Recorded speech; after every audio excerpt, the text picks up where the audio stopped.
Hello friends, welcome back to my channel Priya Ranna Banna. আশা করি আপনারা সবাই ভালো আছেন।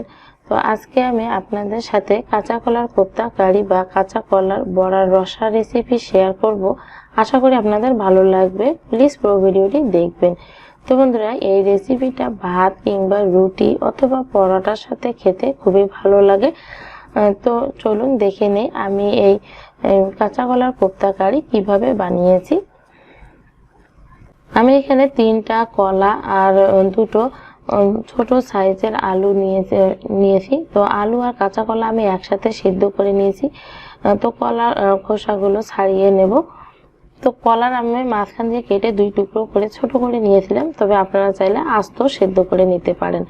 তো একইভাবে আমি সবগুলো কাঁচা কলার মানে সিদ্ধ কলার খোসা ছাড়িয়ে নেব। তো সবগুলো ছাড়ানো হয়ে গেছে। এখন আলু দুটো নামিয়ে নিচে রেখে দেব। আর কলাগুলো দেখো কত সুন্দরভাবে কিন্তু সিদ্ধ হয়ে গেছে। তো আমি হাত দিয়ে ম্যাশ করে নিয়েছি, তবে আপনারা চাইলে ম্যাশার দিয়ে ম্যাশ করে নিতে পারেন। তো কলাগুলো ম্যাশ করা হয়ে গেলে আমি আলু দুটো এর মধ্যে ভেঙে দেব।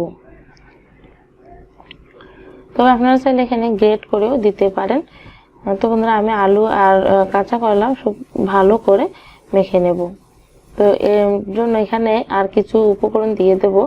তো এর মধ্যে দিয়ে দিচ্ছি এখন 1/2 চামচ পরিমাণে হলুদের গুঁড়া, আর দিয়ে দেব পরিমাণ মতো লবণ,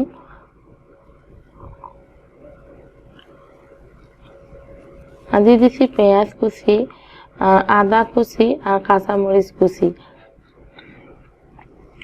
তবে আপনারা এখানে চাইলে একটু ধনেপাতা কুচি দিতে পারেন। এখন সবকিছু ভালো করে মেখে নেব।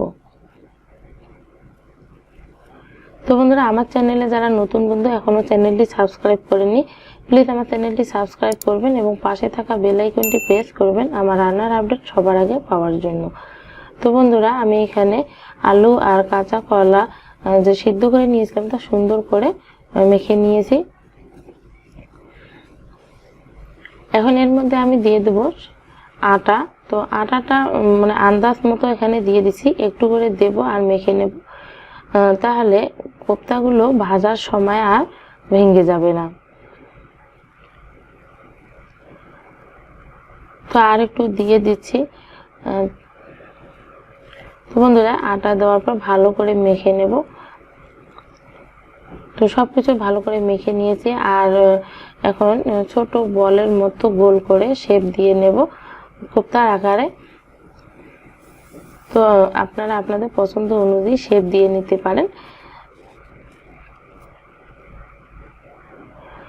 তো বন্ধুরা, আমি সবগুলো কোপ্তা বানিয়ে নিয়ে ফিরে আসছি। তো দেখতে পাচ্ছেন যে সবগুলো কোপ্তা আমার এখানে বানানো হয়ে গেছে। তো এখন এগুলো ভেজে নেওয়ার পালা। তো এদিকে আমি কড়াইয়ে দিয়ে দিচ্ছি সয়াবিন তেল। কোপ্তাগুলো ডুবো তেলে ভাজার জন্য একটু বেশি পরিমাণে তেল দিয়ে দিলাম। তো তেল ভালো করে প্রথমে গরম করে নিতে হবে, তারপরে কোপ্তাগুলো একে একে ছাড়তে হবে।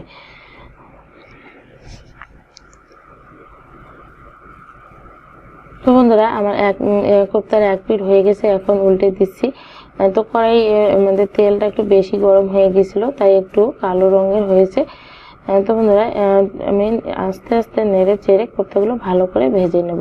তো ঠিক একইভাবে আমি বাকি সব কোপ্তাগুলো ভেজে নেব। তবে আপনারা চাইলে চায়ের সাথেও খেতে পারেন।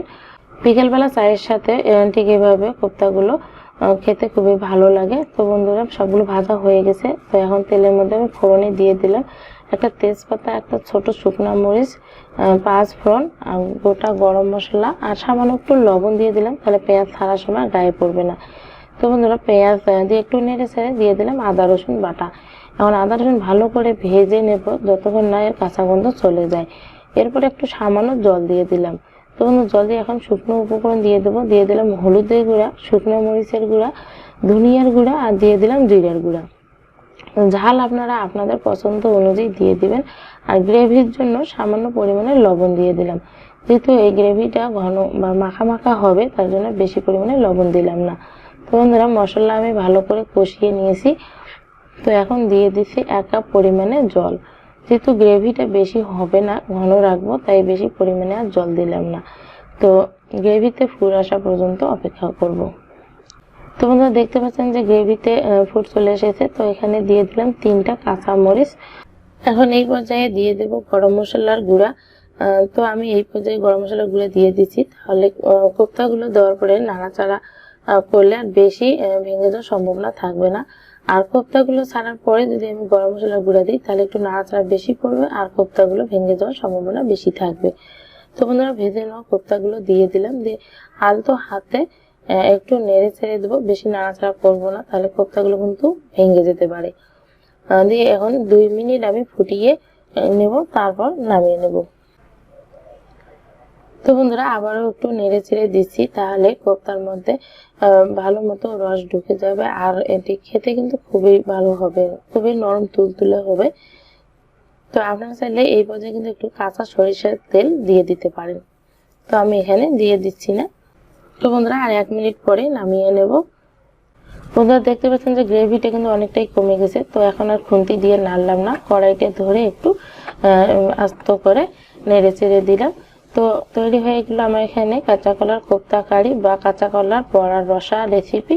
তো বন্ধুরা আমার এই রেসিপিটি ভালো লাগলে প্লিজ ভিডিওটিতে একটি লাইক দিবেন এবং কেমন হয়েছে তা জানিয়ে কমেন্ট করবেন, আর পারলে ভিডিওটি বন্ধুদের সাথে শেয়ার করবেন। তো আজকে এ পর্যন্তই, সবাইকে ধন্যবাদ।